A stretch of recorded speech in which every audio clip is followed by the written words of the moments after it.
Check, check. Check 1, 2, test.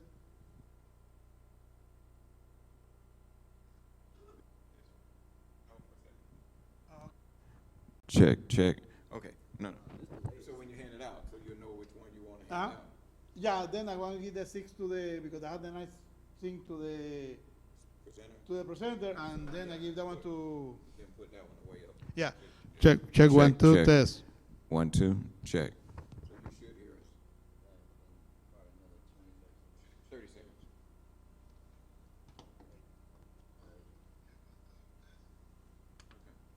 Look clear.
Check, check, check, check, check.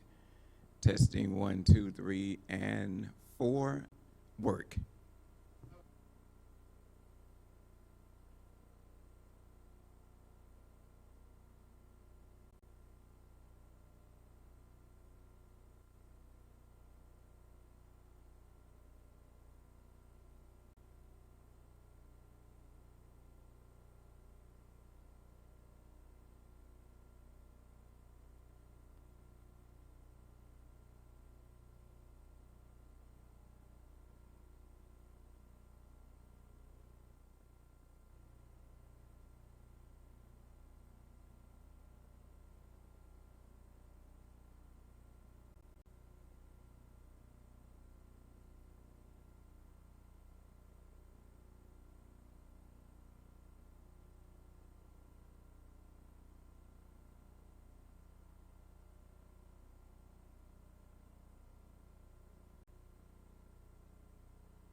Docs.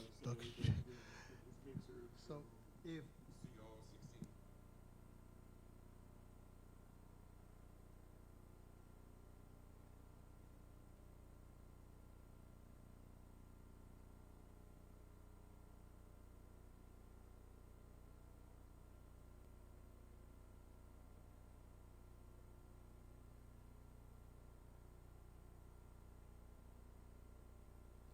check 1 2 test 1 2.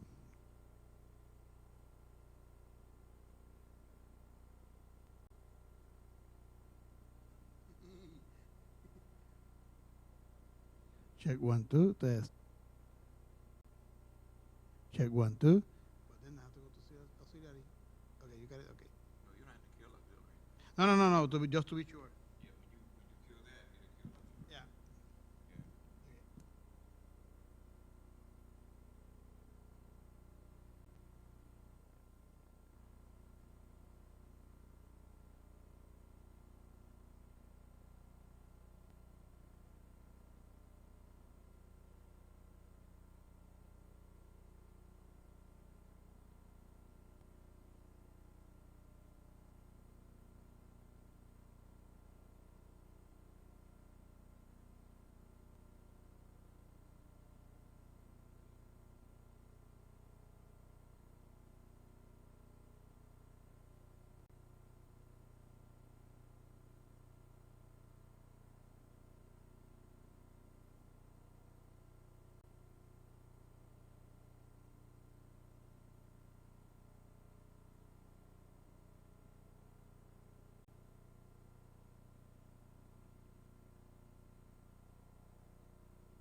Okay. They just put the reservoir in. Okay, all right. Oh, you want to talk? Test, test, test, test.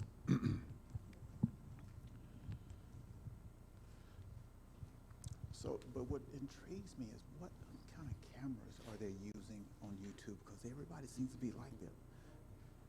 Huh? Oh, receive? Oh, you can mute it. Can you mute his mic?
Good afternoon, everyone.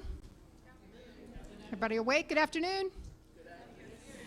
I'm Janet Balanoff. I'm the Associate Vice President for Equity and Diversity. I'm the Title IX Coordinator for the college. I welcome you today to continuing the conversation. Our discussion on racial bias has been continued from Convocation, continued from Black Minds Matter last year. I'm delighted to see everybody here. And with no further ado, I wish to ask you to help me welcome our guest speaker, Mr. William Abernathy. Thank you, guys. Thank you. Thank you, thank you, thank you. I'm so happy to be here and see so many faces, very diverse audience. I appreciate that very, very much. But I'm also finding out the few minutes that I've been here that you represent all sides of the university. How many educated teachers are here? Can I see hands? Oh, you guys sat on that side. Was that planned? You guys on that side?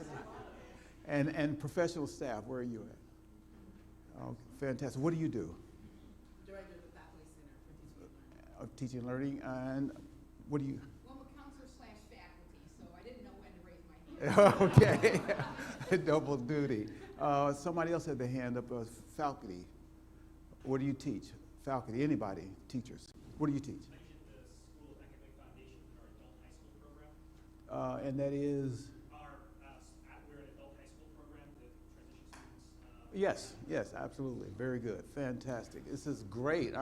I'm sorry I didn't imagine so many people being here interested in inclusion and diversity. It's something very dear to my heart, and I know how important it is to Janet and others.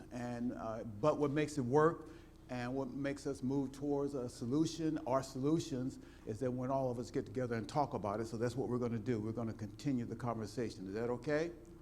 So I'm happy to be here. Thank you for having me. Thank you for taking our time in your busy day. I know that, of course, you'd rather be back with the students, back at your desk, sending emails and reading emails. I know you'd much rather be doing that.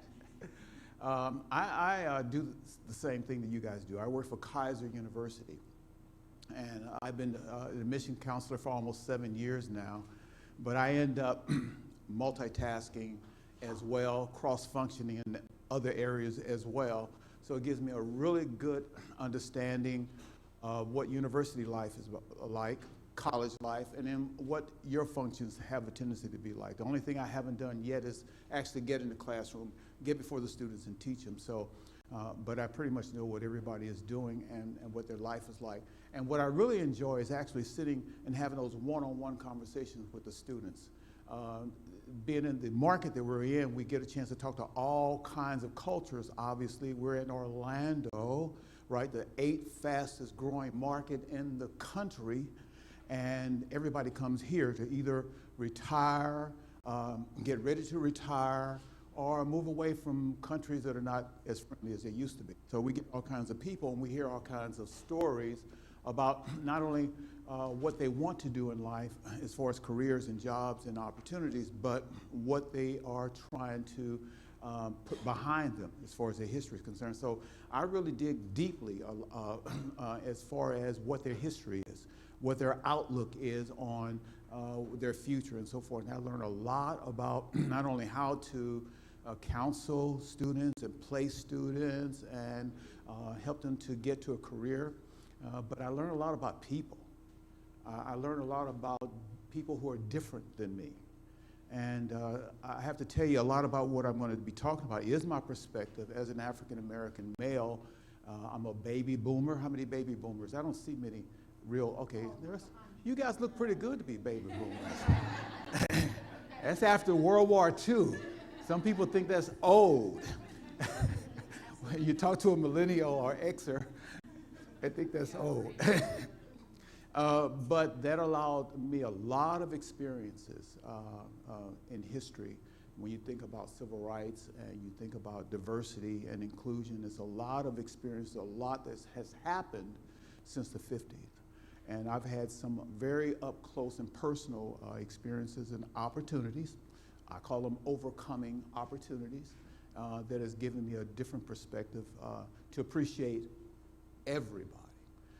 And I'm happy about that because some people that are like me are still angry and hurt and despondent and I understand that too. I'm very fortunate to have to serve a God that graces me, and to have a wife that puts up with me. And she's in the crowd. That's my wife, Monica, right there. We've been married 43 years, I'm happy to say. But I have to, I'm glad that the statutes of limitations are over, because we got married really young. We were like 12 years old.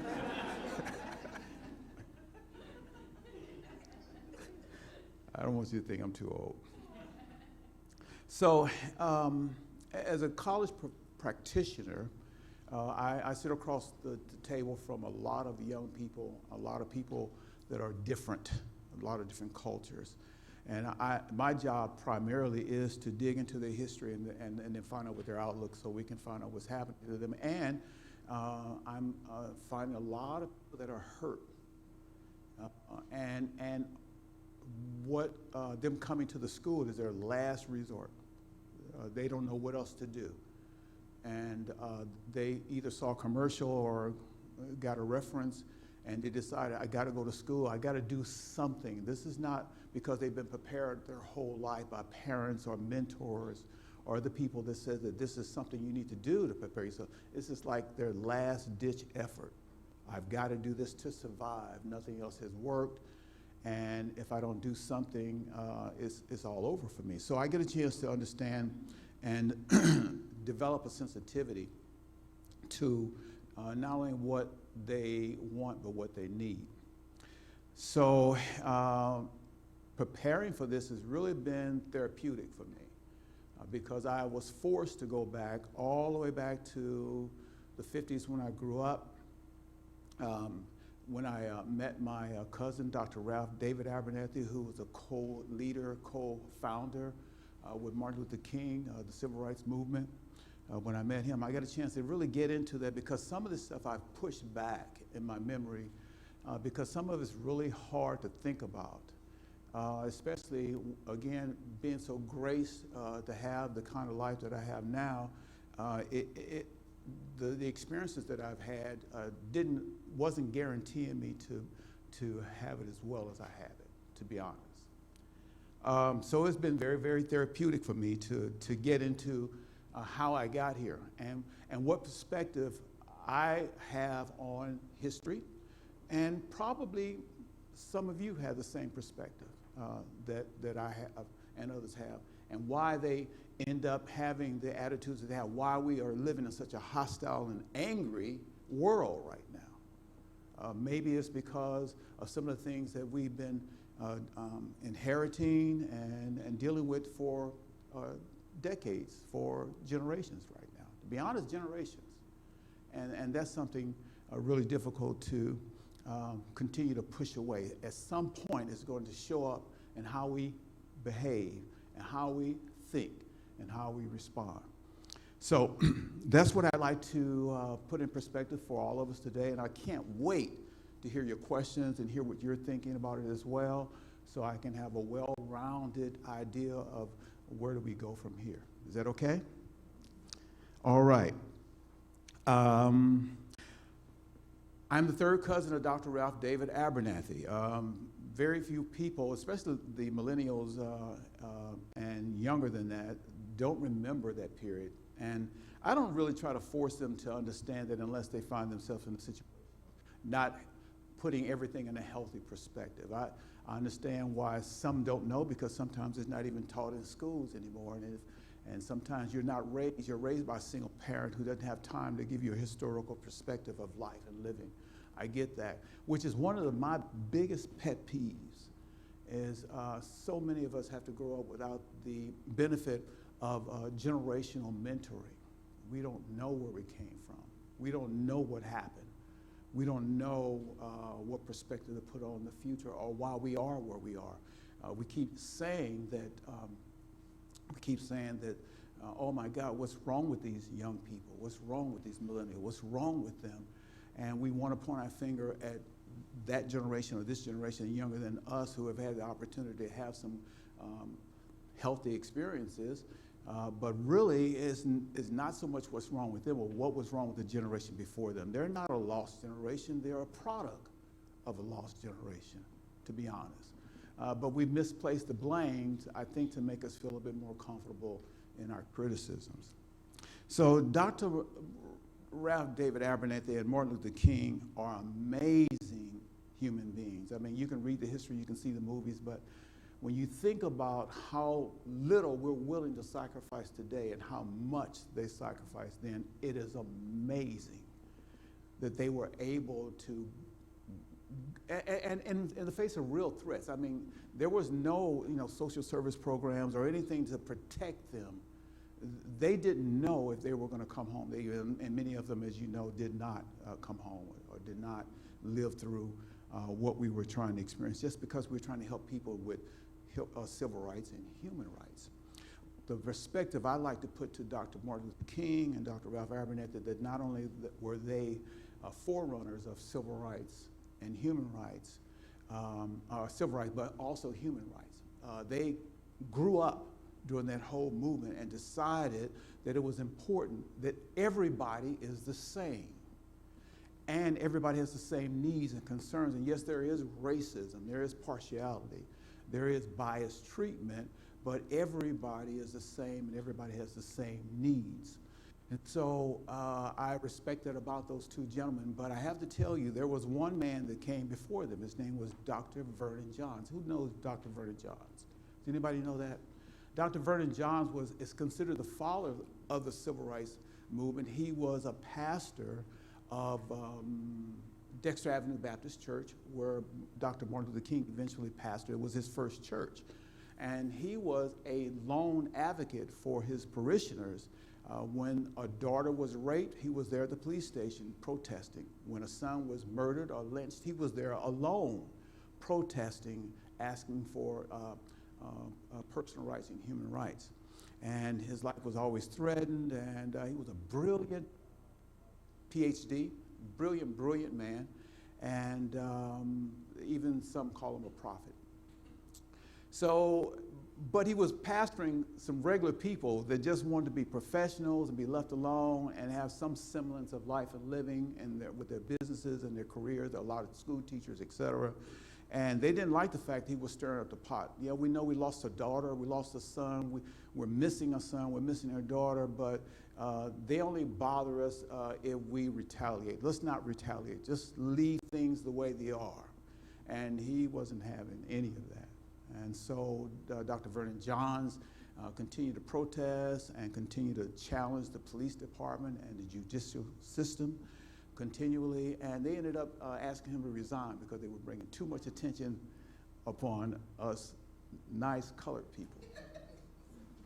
We just want to be left alone. If we don't bother them, maybe they won't bother us. Maybe just 2 or 3 times a year we'll lose somebody might die. That was their mindset at the time. So they asked him to retire, they asked him to resign, and he did. And as a matter of fact, if you watch the movie about Vernon Johns, his wife and daughter have had some experience with him doing this in other places. So he was always asking to resign, had to quit, because he was challenging the people in self-reliance too deeply, too closely. It was requiring them to do too much on an individual basis. And his wife said, please, Vernon, just go and preach and come home. We want to have a home. We want to have some normalcy. We want to have, sorry about that, guys. We want to just have a normal life like everybody else. Please, just preach. And the last straw was when he preached a sermon, it's okay to kill black people. And he put it on a megaphone because at this time the police department was watching him and watching the church. They would park outside the church. And he was broadcasting his sermon on speakerphones outside of the church. And then you could see the police chief or a judge speaking to the head deacon who had his nice little lifestyle and business and said, you got to get rid of this guy or more people are going to get hurt, in so many words. So they ended up leaving. They're finding a new pastor. They got to find a new pastor. This time we're going to do a little bit different. We're going to find somebody we can control. So you have this brilliant, but they want good preaching. They want good preaching. They want to have a pastor that has all the credentials. but somebody we can control. So they said, let's go get a recent graduate who has all the credentials and bring him in, and then we'll be okay, and they won't bother us. And they brought in Dr. Martin Luther King Jr. Because he's eloquent, he has all the credentials, he comes from a family of preachers or whatever, and he shows up, and it just so happens that him and Dr. Abernathy are friends. And Dr. Abernathy recommended him. They interviewed him and they liked him. Dr. Abernathy was already pastoring in Montgomery, Alabama. He already knew Vernon Johns, and they were both having the same kind of situation. Dr. Abernathy was already involved in representing his congregation to the police and whatever, and trying to help them and so forth. So he shows up at the doorstop. You look at the movie, he shows up at the doorstop to introduce him to Vernon Johns, and there's Dr. Martin Luther King. And all of a sudden, Dr. Abernathy has this idea of how to boycott, how to protest to get more rights for his people, and him and Martin Luther King team up. And that's how the Montgomery bus boycott started and so forth and so on. So history took care of the rest. So it's interesting that my frame of reference starts there, because you have Dr. Johns, who is all about self-reliance. You have Dr. King and Dr. Abernathy, who's all about civil rights and human rights. But what we don't understand, what we have not heard, is how at the end of Dr. Martin Luther King's life, he extended it to talk about reparations, to somehow find a way to give back some of the resources that have been withheld from certain people, so that we can have some equal footing, so we can have some boots or order to pull up our bootstraps with. Remember to pull up yourself by your own bootstraps, but we found we didn't have boots. So that was his motivation. That's kind of my foundation and background. Eventually, I started working for the Urban League. I was a director of programs for the Urban League in Pinellas County, which is St. Petersburg, Florida. And I get a up close and personal experience with neighborhood programs, leadership programs, even job placement programs, helping people. I did that for almost 3 years as the director of programs in the social services outreaches. So I did that for a while, but I found out that so many of the things that our predecessors have done in civil rights and human rights, and so many things that we do in social services, still doesn't quite complete it. There's something missing. There's something missing in all the laws that we have passed and all the marches, and there's something still missing. All the people who have died, all the civil rights leaders who have died, there's something still missing. And I think it's you and me. I think it's the everyday people who in everyday life decide that this is not right, that we've got to do something about diversity on a one-on-one basis and inclusion on a one-on-one basis. We got to do something about speaking up against bias when we witness it. We certainly should not participate in it, and I think most people don't participate in bias, but we don't do much about it. I think we ignore it a lot because it might cost you something. I remember when Martin Luther King was assassinated, when he was murdered, I was in high school, and I had a real good friend. His name was Terry. And Terry was white, because when I went to the white middle school, all white middle school, all black elementary school, then went to an all white middle school, and my grandmother said to me, when you go to that school, you find you a white friend. And she pretty much knew what she was talking about, but it was a process for me. She helped me out by buying me clothes that would be work in a white environment. I had to wear Argyle socks. I just lost my cool cards right there, Argyle socks. And I found a white friend. His name was Terry. We were really close. We sat together, we ate lunch together, and that was good for me because I was one of the only African-American males in this all-white school. I was one of the first. As a matter of fact, instead of waiting on the busing, before busing started, my mother put me on a public bus system to bus me across the tracks to this all-white school so I could get a better education. She didn't want me to be exposed to the elements. She didn't want me to be exposed to a lesser education. She wanted the best for me, so I went to, and I was fossilized to know that I was the only one. It was a traumatic experience until I met Terry. And so Terry and I were close through middle school and then went to high school. And all of a sudden, Dr. Martin Luther King is murdered. And at this school by then, they allowed some black people to attend this school, other than myself. And some of them belonged to the neighborhood gangs. And some of them were not nice. And so when they found out that Dr. Luther King was murdered, they started beating up white teachers and anybody else who was white. And so Terry and I found ourselves in the men's room. And mind you, I want to preface this, I am not happy about this all these many years later, but it's therapeutic for me to talk about it. We're in the men's room, and these guys, they break into the men's room. They're looking for people to beat up. And there's only one white person in the men's room besides me. And they look at me, they know me, they call me by name, they say, "You get out of here or we'll beat you up too." It was a lot more graphic terms than that, but that's what they told me. I understood what they meant. And all of a sudden I forgot about Terry because they had things in their hands and I didn't know what they were going to do about it. The next time I saw Terry, he was all bruised up. Because not only did I leave the restroom, I left the school. And the next time I saw my friend. So when I think about diversity and what we do about it and what we don't do about it, I always think about Terry.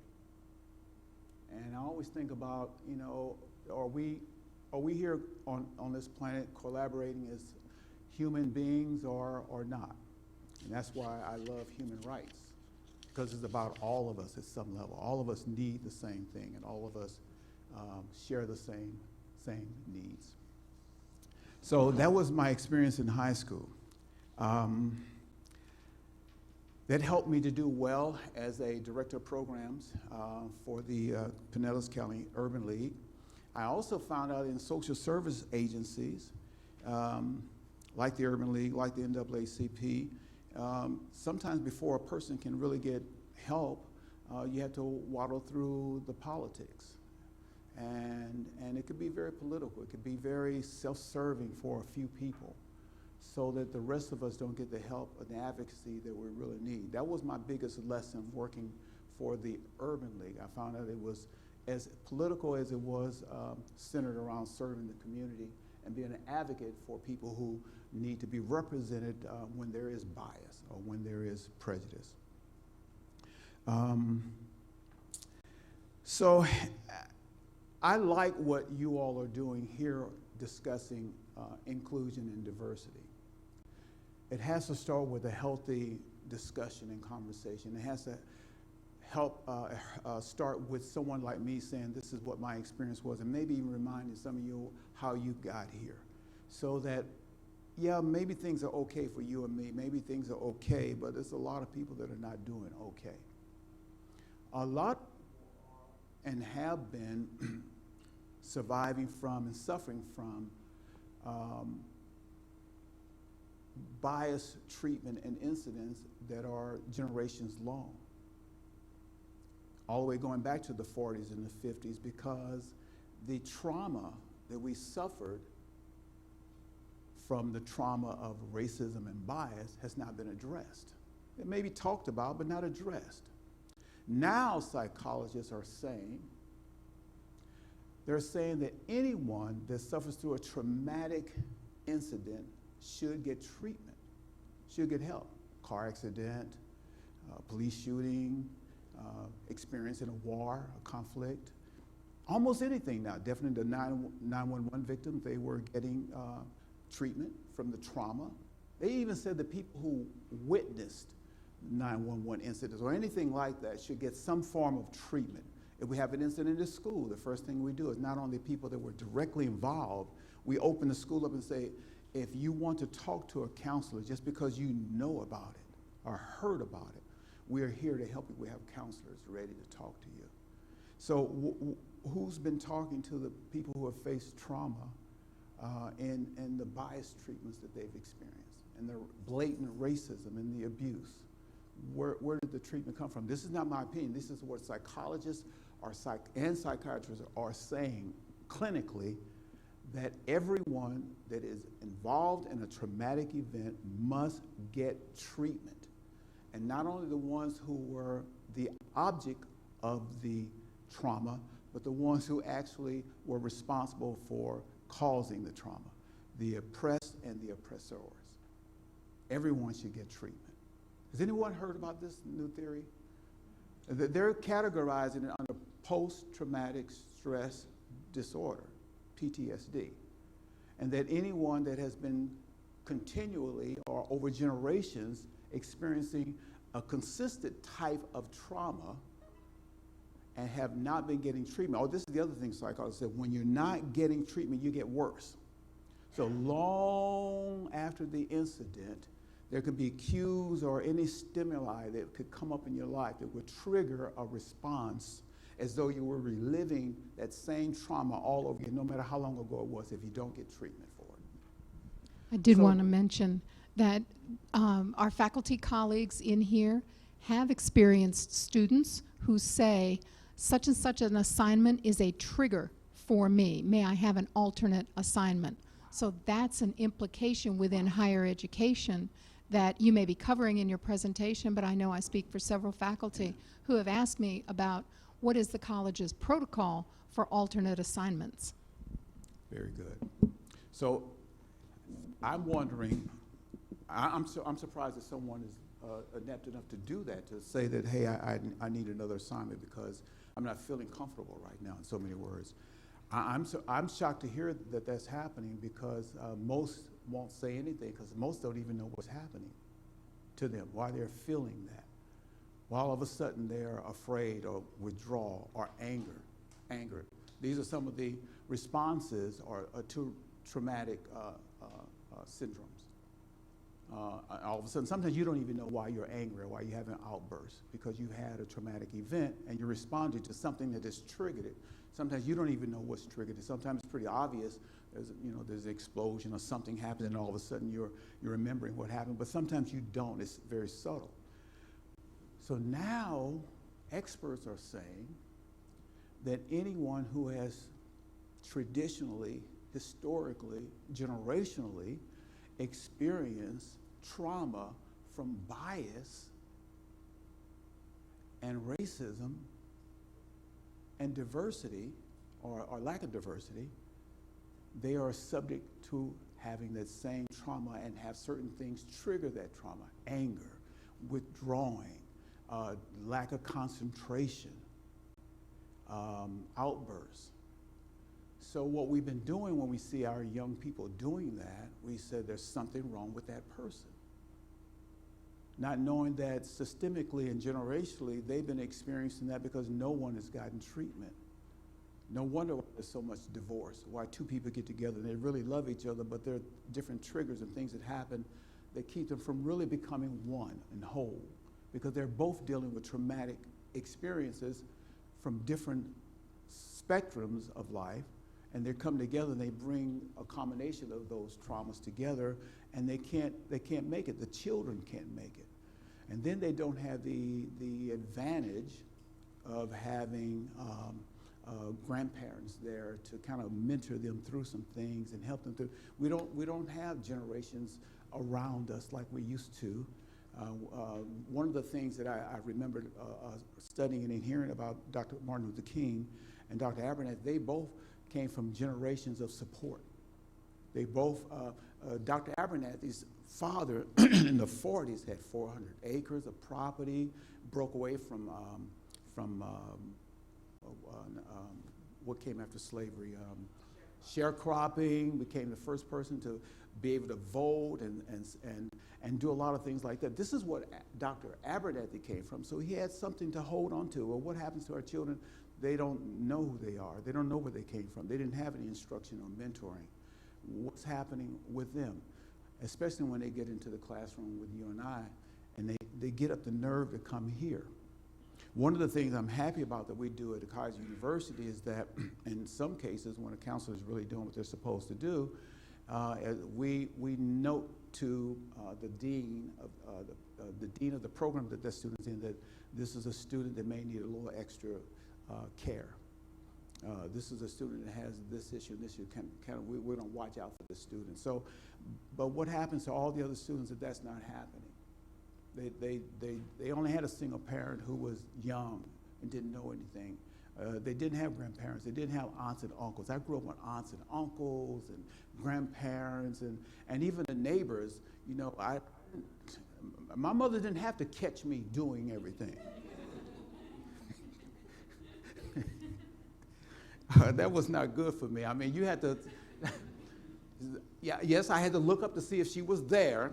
I was in trouble, but I had to also see if the neighbor was there, and my aunt was there, my grandmother was there, you know. So, but the generation today, they don't have that. And so now we are having to we need to talk about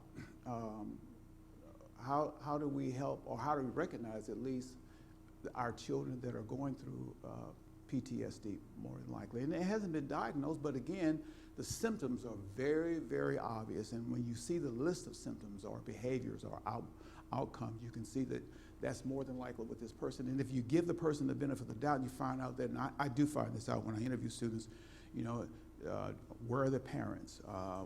Where are your grandparents? Do you have children? I find out about their history. I find something about them, and you can see a pattern in most cases that this person is growing up alone. And this is a very, very difficult world, almost impossible to grow up alone. I would say, I'm going to take a leap of faith and say it's impossible to grow up in this world by yourself. As an 18-year-old, 19-year-old, 20-year-old, I think it's impossible. Because this world is not very, very kind. There are a lot of things that experts are discussing that can help our young people work through what we've been talking about. And what I really hope to talk about a little bit more, I mean, there's so much. Again, this is, you know, I'm a praying person, so this has been as therapeutic to me as prayer, working through all of this and trying to understand and put in perspective, you know, why is this world so angry? Why haven't we, when I read about all of the strides that Dr. King, Dr. Jordan, Dr. Abernathy made, why haven't we been able to leverage that and to become more human-like, humankind? What happened? Well, we have more than we've ever had before. We're more advanced, we're smarter, but why are we more angry? Why are we more hostile towards one another? And sometimes we don't even have to work together, or we don't have to know each other. There are more road rage. There's more incidents like that. People don't even know who they are because we're in this constant state of anger and fear. So I found out when I went to middle school, an all-white middle school, how confused people were about my history and who I was. The first teacher that I had, all of my teachers were white. I think there were maybe 2 or 3 other black students in this whole middle school. The first teacher that I had told me, declared to me that I'm going to call you Bill. Now, I'm registered William Anthony Abernathy. My family has a nickname for me, but everywhere I went, I was William. My grandfather was William. My father was William. As a matter of fact, I think Dr. Abernathy's father was William. I mean, Williams are all over the place in the Abernathy clan. I've only known William. As a matter of fact, I was so young, 7th grade, I was so young, I didn't know why she was calling me Bill. Do you know, no one in my life up until the 7th grade told me that Bill was a short form of William. I never knew that. I grew up in the projects. I didn't know that. I was called my nickname. I was called other names. And I was called William. William I knew. I knew who he was. And this teacher said, I'm going to call you Bill. Now I'm already afraid, I'm fossilized, I'm sitting in the back, I'm the only one there. I am not going to argue with that. Yeah. So I went through middle school being called Bill, and finally I went home and told them, they said, well, that is a short form, as a nickname of Bill. It's the English form of William. But I also grew up and found out that when you take away, I'm going to read this as a matter of fact, because I don't want to mess that up. When you take away, it's a quote by Erica John. It says, when you take away the right to an individual's name, we symbolically take away the right to be an individual.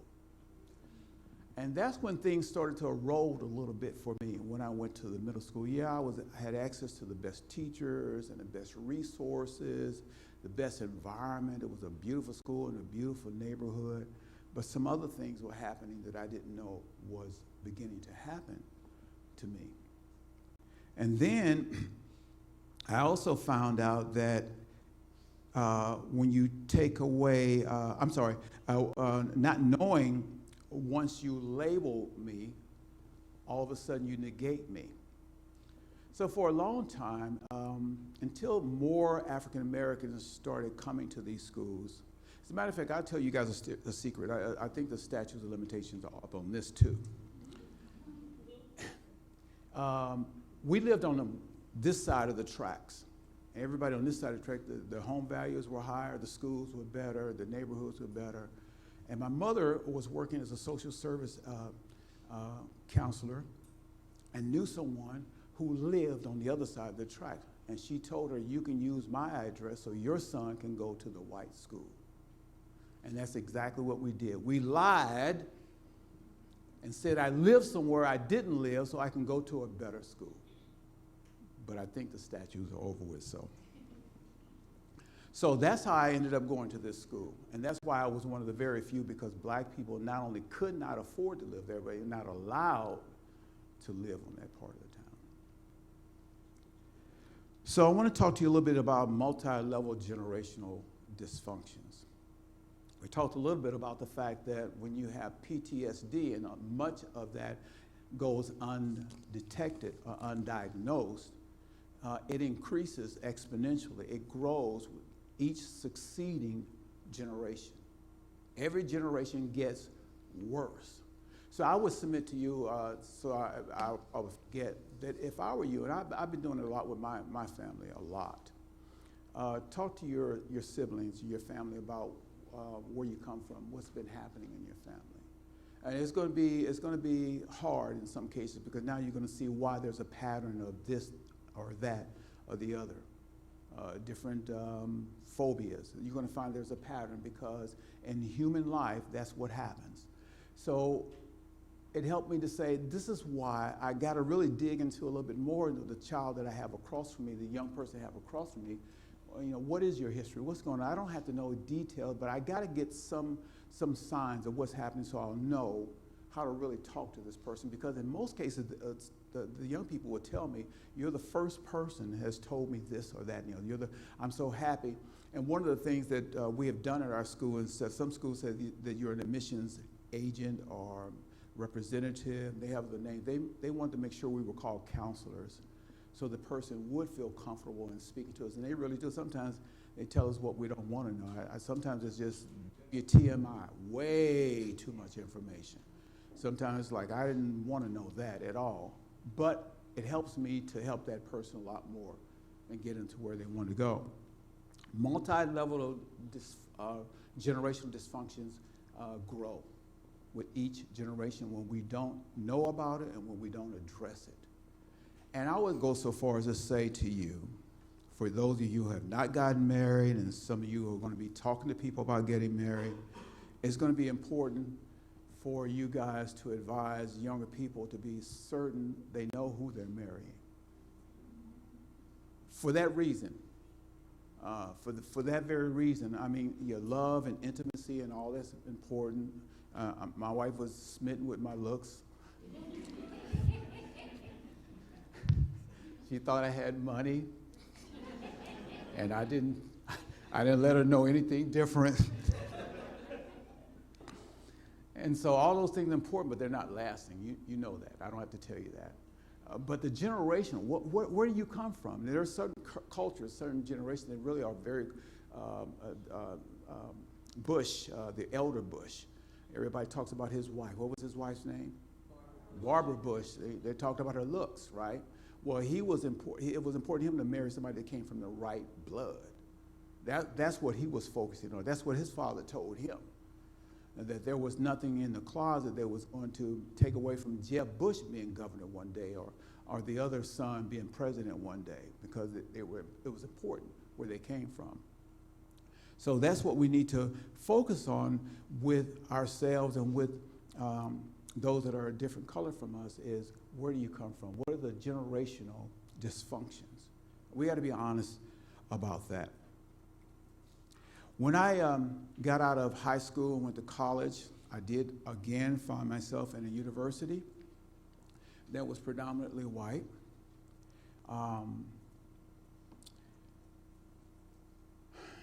Somehow I made it through. Somehow I suffered through. I remember when they were having the graduation ceremony. I graduated with a bachelor's degree in business administration, and so every department got a chance to march to the graduation ceremonies by department. And when it was time to graduate, this one young lady whose name was Abner, A-B-N-E-R, was assigned to carry the department flag and march in front of everybody, all of the program directors, everybody, the deans for that department, and march everybody in. And she had told all of her family to come to the graduation ceremony and witness me leading the whole graduating group with this flag. And then all of a sudden they omitted the fact that we have an Abernathy that's graduating too. His name is, and we're doing this alphabetically, his name is A-B-E. She's A-B-N. He is the one supposed to carry the flag. And so I was the only African American graduating in the business department. As a matter of fact, my wife's sister was the first African American period to graduate in the business department at that school. And in this class, I was the only African American graduating, and I was holding the flag, and right behind me was Miss Abner crying the whole way because she was European. She said, "That's not fair." I told my whole family that I was going to be the one out front. So when I got my first job, however, the influence of the business department kind of stopped for me, because the prospective employers were coming to the campus to interview prospective graduates to work for their organization. IBM was there, Xerox was there, Franklin Templeton was there. All the major Fortune 100 and 500 companies were there interviewing prospective business students. And none of them requested to interview me. I was the only black. It just so happens that Sears also came, and they went to the Black Student Union and asked, who are your black students that are graduating, because we just had a major lawsuit and we have to hire so many black people, so we're looking for black applicants. So it was wonderful for me. I said, man, maybe I will get a job. But when I look back, I think it was unfair that Sears is a great company, but I didn't get an opportunity to work for the other companies that, when I found out later, they paid more money, the benefits are better, everything. Sears is about to close, all of that. I didn't know all of that, and I was subject to being interviewed by Sears, and they sent a black representative to interview everybody because they had just, and when I started the job, I took the job, and then we'll forget, my wife and I had to go to Chicago and be interviewed again, a group interview, and we came and started the job. They sent me away. They took care of me. They packed up all our clothes and all of our furniture. They found us a place to stay. But when we were having the onboarding orientations with the executives, going around to the various VPs and directors, I had this one conversation with this director who told me affirmative action, somebody with affirmative action got you this job, but it doesn't mean it's going to help you keep this job. He said it was easier for you to get this job than it will be for you to keep this job. And at the time, I didn't know that he was really being impartial. He was really being mean to me. I didn't know that. But that's exactly the message that he wanted me to have. And it was a struggle for me. No one else that I had to work with was cooperating, helping me to do well. I didn't have any mentors until one day, because of the lawsuit that Sears was involved in, another guy was brought in at a director's level, VP level. His name was Bob Bird, and he befriended me. And he actually saved my job. He saved me. It wasn't because I wasn't a hard worker. It wasn't because I wasn't on time. And all the stuff I knew how to do right. And he was helping me navigate the politics and navigate the conspiracies, because he had been through it. I had a mentor at that time. But I never will forget that statement: it was easier for you to get this job than it would be for you to keep this job. That's a part of the bias, that when we don't have inclusion and we don't have diversity, those kind of comments and mindsets are going to go unchecked. It doesn't mean that you won't have those kind of people working with you or in control or in the decision making, but he's going to be, that person, that attitude, that mindset is going to be kept in check when there are other people, especially like him. He happened to be white, especially like him, that said, we're not going to say, especially if there are policies in place of inclusion and diversity, that the last corporation I worked for, a computer company in Clearwater, Florida, they had a 360 review process that they allowed the employees to review the supervisors and the managers. And your incentives were based on what people thought how you were doing. So they were very, very careful. And when we put that in place, they were biased as well. It was mostly a white corporation. My wife and I both worked there together. It was difficult to get promoted and so forth, get the opportunity. But when they put that in place, things changed a little bit. Because now I might have somebody that I obviously mistreated, didn't treat fairly, that may report that in the review and change, my earning potential, or change my career path. Some things like that, certain things like that can be put in place to change that kind of mindset and attitude. So I found in hindsight that African Americans suffer through job assignments without mentors. The other thing that's kind of left unsaid and undone is that when affirmative action put number quotas in place that we had to have so many black people and so many this and so many that, they were actually extracting us out of our black communities where our families were, away from all of that, transferring us all over the country to work for these wonderful companies, take on these great opportunities. And two things happened. One, if the resources, or I should say the communities themselves, started dying because the young people were gone. You left your parents there and your grandparents there, and they were there to fend for themselves in the businesses that they owned, or whatever they were doing. There was nobody there to leave it to or to help keep it going, to survive. That's the first thing that happened. The second thing that happened is that as soon as there was a downsizing or a layoff or something happened in the community, and your lifestyle was tied into everything that you had connected to that company. My wife worked for IBM for a while, and I was still working for Sears. I was trying my best to get there because they gave you an American Express card, they gave you a MasterCard. You were connected to the credit union. Every year you can sign for how much? $5,000 just because every year. I mean, some people had cars. I mean, it was a great, it was a great company. I tried my best to get to that company. They paid for you can automatically get a mortgage. Everything was tied to that company. But I started noticing a pattern that if they determined, I also found out that sometimes downsizings are manufactured. Reorganizations are manufactured so that certain people in certain organizations or groups, all of a sudden, they're not going to have a job anymore because we're doing something different, going in a different direction, they said. And all of a sudden, you don't have that same position. It wasn't because you got fired. It wasn't because somebody didn't like it. It's because the company did something different.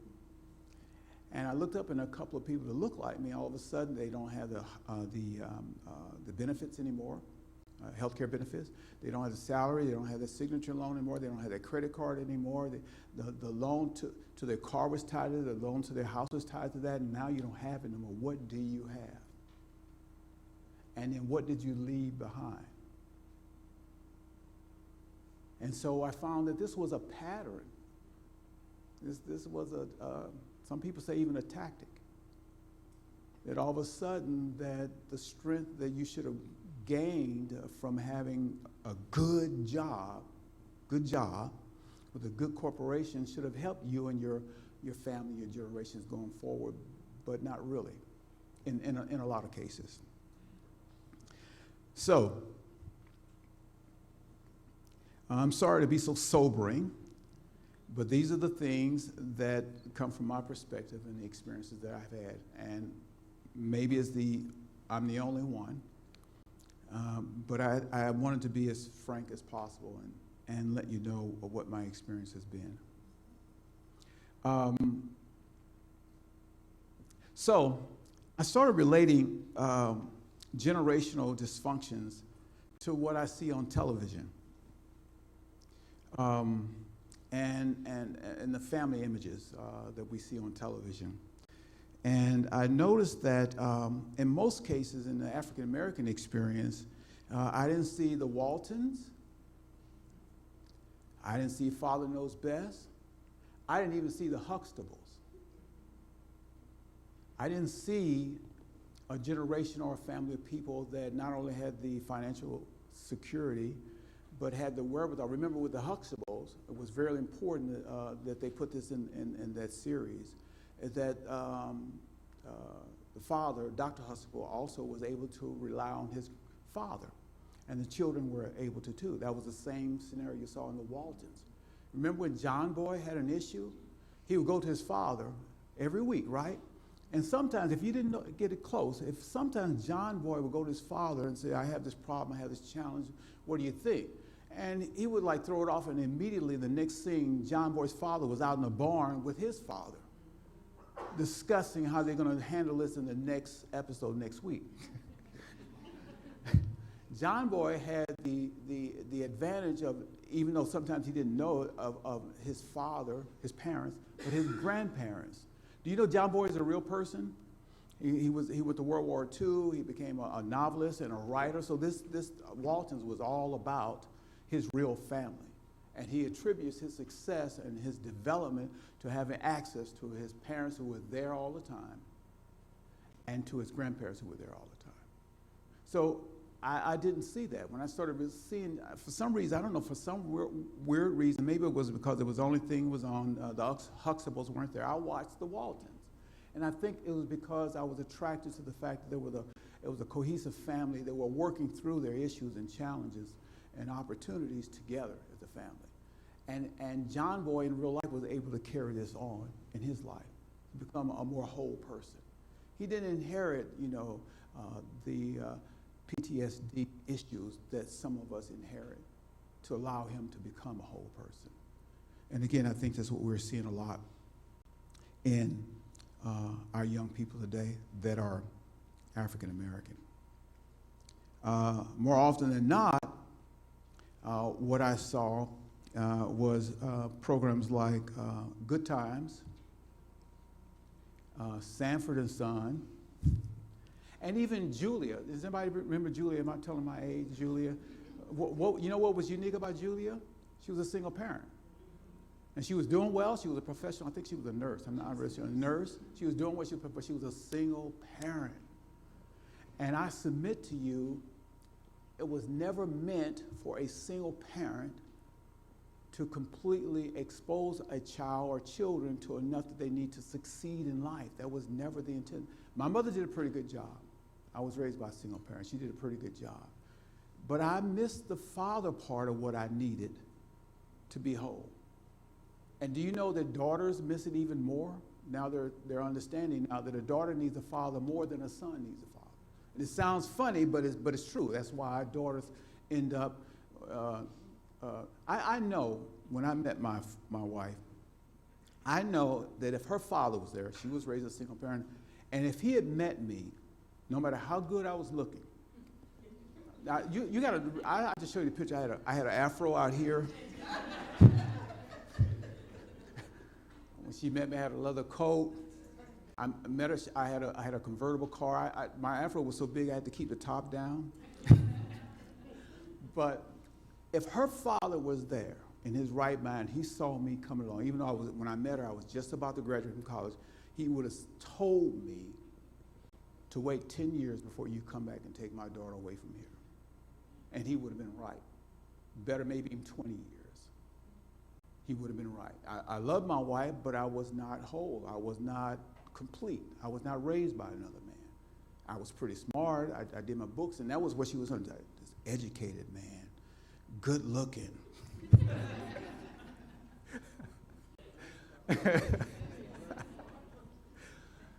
But she was young too, so that's why you had to have the father there. When my sisters dated, they were dating guys I knew, or I knew somebody who knew them.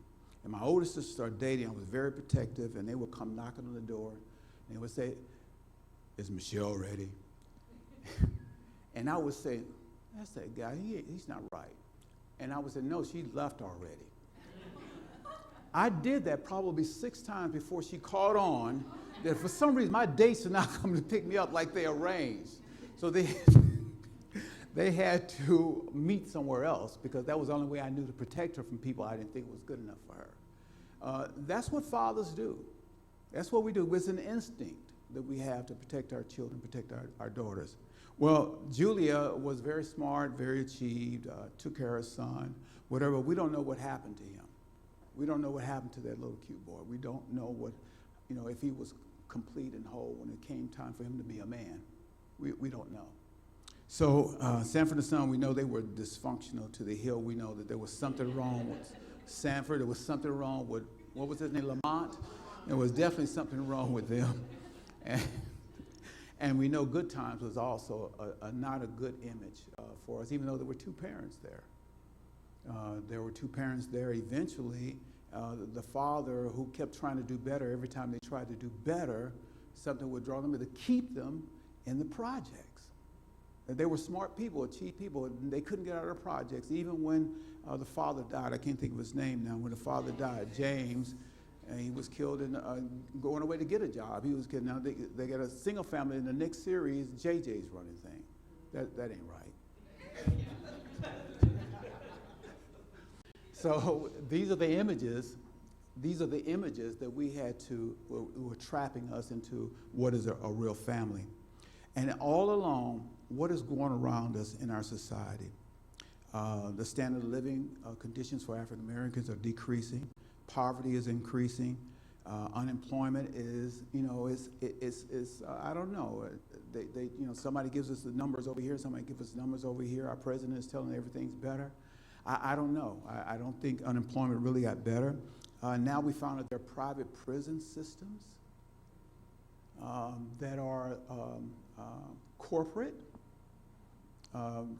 building profit, off of things off of people that shouldn't be there. For all kinds of reasons, we found that was happening. Homelessness. I don't understand homelessness in America. I don't understand homelessness. That's not American. That shouldn't happen in America. Now we have, so many billionaires. I don't understand that. Police violence, I don't want to get on that subject. And then the education in our community is not getting better, it's getting worse. They're doing things like in some elementary schools, taking things out, cursive writing. People don't know. Don't you know cursive writing helps to develop your cognitive skills? In some cases, they take music out. That has to do with your mathematics skills. They said because of budget, you mean to tell me we can have billionaires, but you're going to take money out of the public schools where people are in their formative years and they need it more than anybody? I don't understand how things get, and the Huxtable's image was not enough, because we know that Bill Cosby was not Dr. Huxtable. Thank God.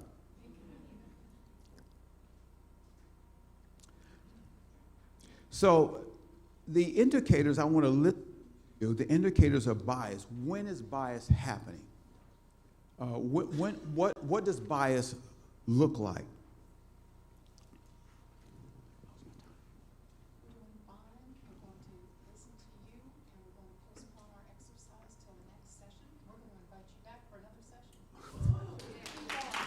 I lost track of the time, I'm sorry.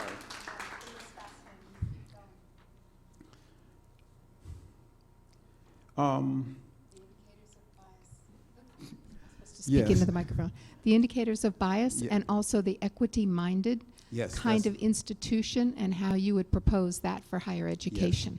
Okay. So,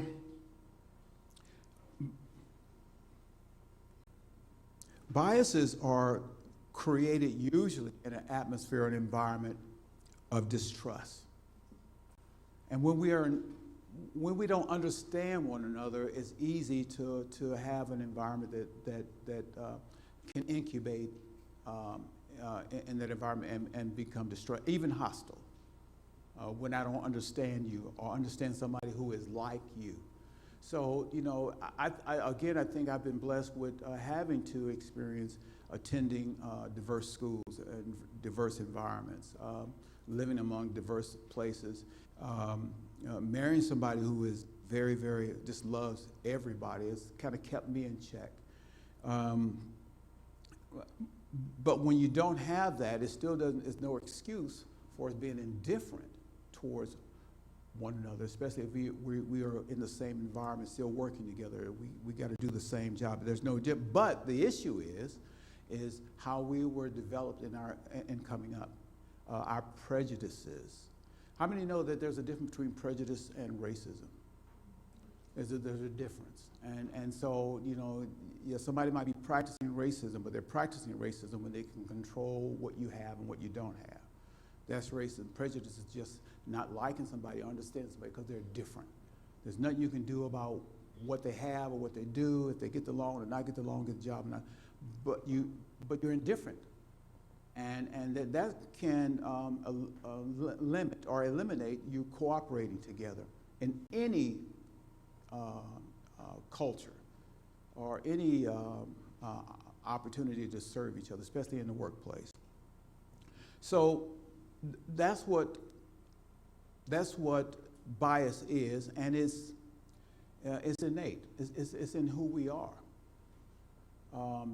That's why a child does not come into the world. We just had a new grandbaby, was born August the 13th. And he's beautiful.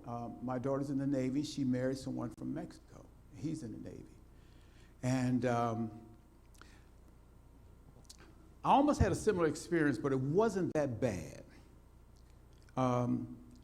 Is this being recorded? Can we go back and edit some of this? Dr. Abernathy, daughter, Donzalee Abernathy, she was an actress. He's been a Hollywood producer, very, very successful. Very successful. I just thought about this. I wasn't going to talk about it. But very successful, and all of a sudden she gets married, and she brings her fiance to meet Dr. Abernathy, and guess what? He's white. And he's like, and when he hears about it, guess what happens? He has a heart attack. Now, here, Dr. Abernathy has a heart attack. Now, all this time he's talking about, civil rights and human rights. He's been marching alongside of black people and white people, and I'm not prejudiced, but his daughter married somebody when he has a heart attack. That's bad. Now, I didn't have a heart attack, but I didn't see my daughter marrying somebody from Mexico. I'm sorry, I wanted her to, yes, I did have a hard time. But I saw that baby. I saw that baby. I held that baby. And then not only could I see the baby, I could see the dad. And I said, it's okay. It's okay. And not only that, up to now, he's treating my daughter right. He loves my daughter. That's what's important. That's what's important. So bias is taught. It's learned. By the way, she named him after Ralph.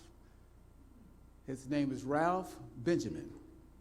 His father's name is, his father's not his name Rudy, but his name is Ralph Benjamin. So, and she's going to the museum with carrying him on her back, or in the front, where she's carrying him in the front. She's going to the African American Museum. So she has something in mind about what he's going to understand when he comes up, but he will not know hate. He will not know indifference. And so where do we get our indifference and bias from? Where did that happen?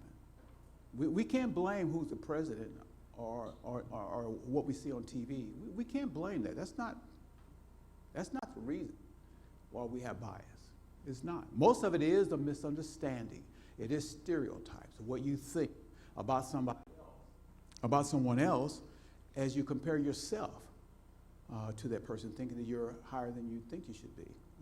There's a Bible verse that says that don't compare yourselves with others because that's unwise. How are we going to do that? How are we going to compare ourselves to someone else if we don't know anything about them? We automatically thinking we're better than anyone else that we don't even know, we don't understand. We shouldn't compare ourselves. Everybody's different. Everybody has a different set of circumstances in which they've been developed by as they've grown up. That's where the bias comes from. So, equity-mindedness is one of the cures. I really believe it is.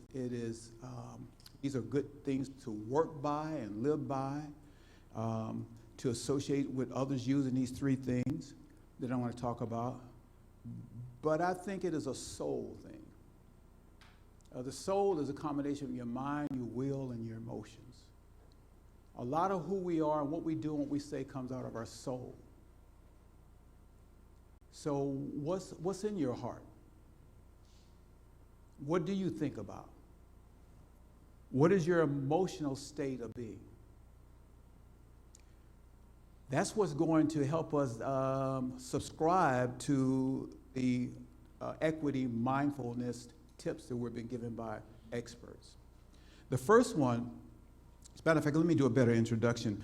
Mindfulness is a state of being involving an awareness of our thoughts, emotions, and surroundings, served by a sense of acceptance and non-judgment, which in practice can reduce prejudice and bias. So they are as follows. The first one opposes what is called correspondence bias. I mentioned that just a little bit. Correspondence bias causes us to ignore the circumstances of different social groups that causes us to judge people without understanding them, without even knowing who they are. Certainly not knowing what that particular person in front of you, what they've gone through, what, do they have a trauma in their life, or are they inheriting a trauma from other generations, succeeding generations? One thing I want to mention about post-traumatic stress disorder. One psychologist has renamed that based on what we've inherited for those who are descendants of slaves. She's called it post-slave traumatic stress syndrome. That because of everything that happened in slavery, which is a terrible subject, is a bad subject, but it's still there, that it's something we have to deal with. That everything that happened to us as descendants of slaves, we're still dealing with that. But what's more important than anyone who, you saw the pictures of the person that was lynched, and the people were standing around looking up, and they were smiling, they were celebrating. They would even have what they call picnics, which came from when you did that. This psychologist said, and it just blew me away, that not only do the descendants of slaves need trauma treatment, but so does the oppressors, those people that are standing there. And she has one picture where there's a child celebrating too. It's amazing. It's amazing the insanity that's surrounding around that period of our life. Today, no one would ever dream of doing. They're regular people, family people. People who had farms and houses and mortgages. Regular people thought that this was a great way to celebrate. So she's saying that those people are going to need treatment as well. And that lack of treatment has caused them to become worse. Maybe that's one of the reasons why hate is so profound today. Because maybe we're coming into the end of our rope, so to speak. Maybe we've gone too far without something being done on both sides. All right. So mindfulness, when you see correspondence bias, helps us to see the full context of people's action. When you have a tendency towards correspondence bias, you have to allow yourself to get past what you feel and what you see when you see a person that you don't understand.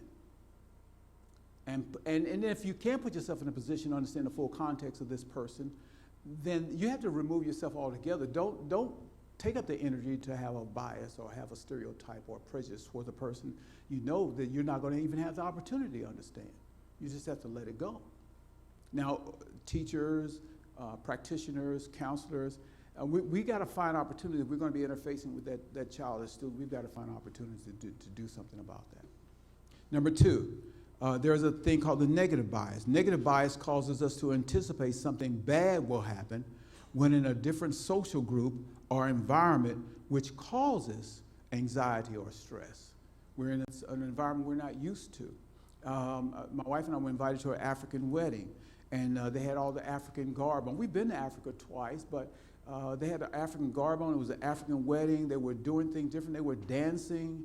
I don't know how to do that anymore. I used to be. That was the other thing that attracted my wife to me. She just liked how well I could dance, even when it was only the bump. Does anybody remember the bump?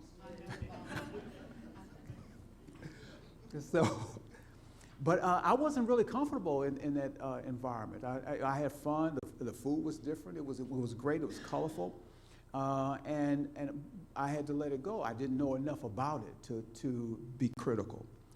So when we find ourselves in a negative bias scenario, mindfulness will help us decrease our negativity bias because we can prepare ourselves. I'm going into an environment that's different. I don't know about this. I got to keep an open mind.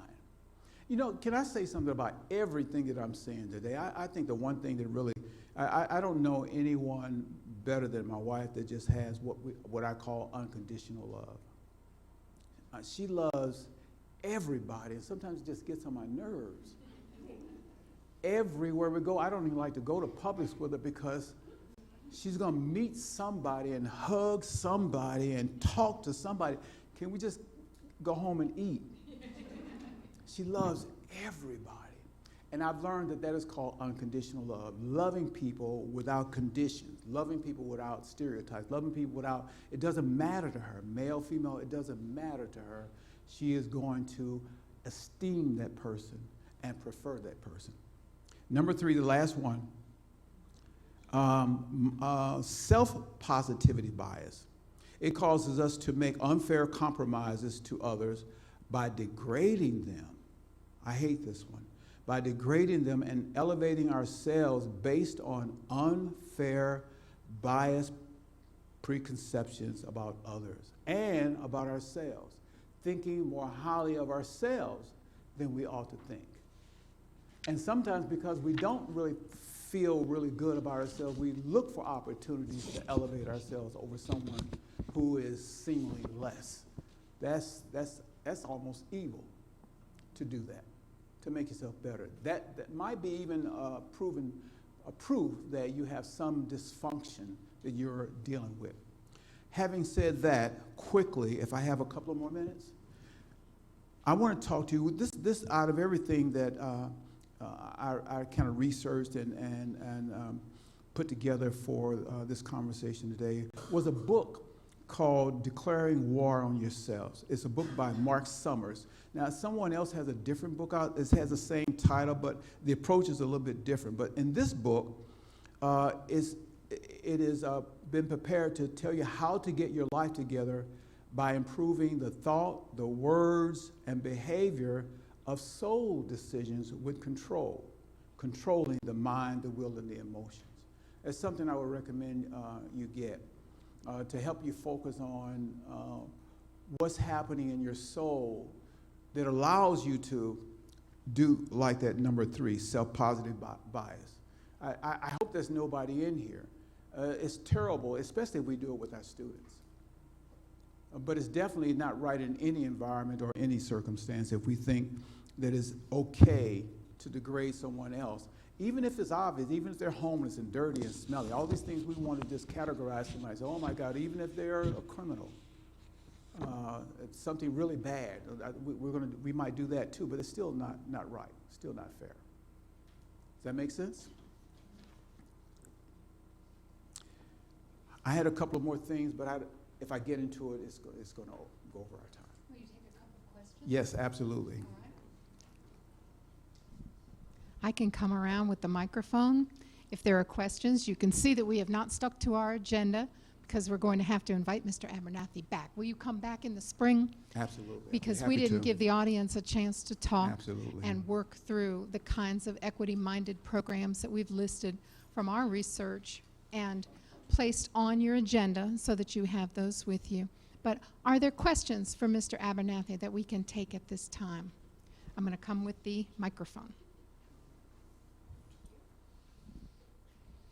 Hi, I was wondering, sometimes what I think is that if we anticipate what someone's going through, and sometimes because they don't give signals, sometimes you see a student, you think they got it all together, and then they come in your office or you see them in class and they're just like, I can't talk in front of people, I feel stupid. And you're like, God, you would not even think it. So just anticipate that most people have issues going on.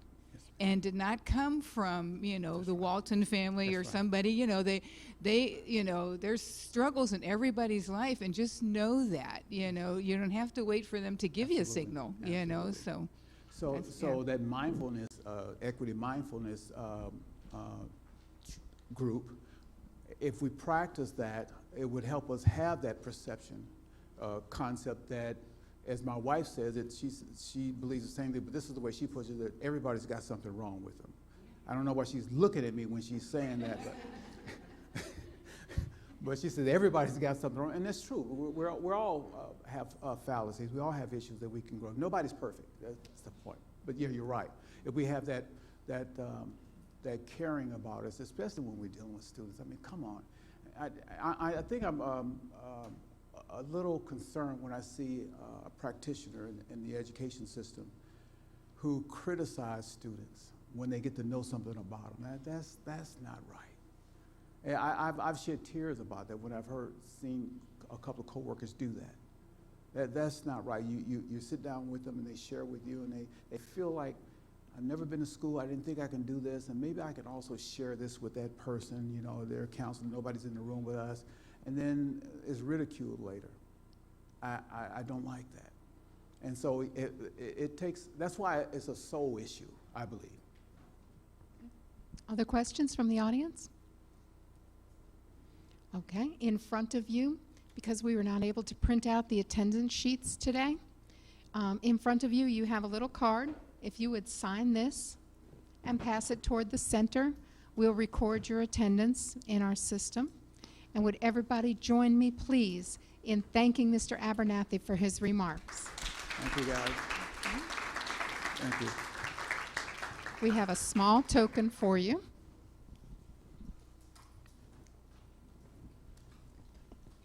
To make you a part of the Raider family. Go Raiders. Go, And go. also for Monica, in case you drive separately to that Publix where he won't go with you, then you can have one. Thank you so much. Thank you, everyone, for coming. We will reconvene again in the spring. Thank you all. Thank you, guys.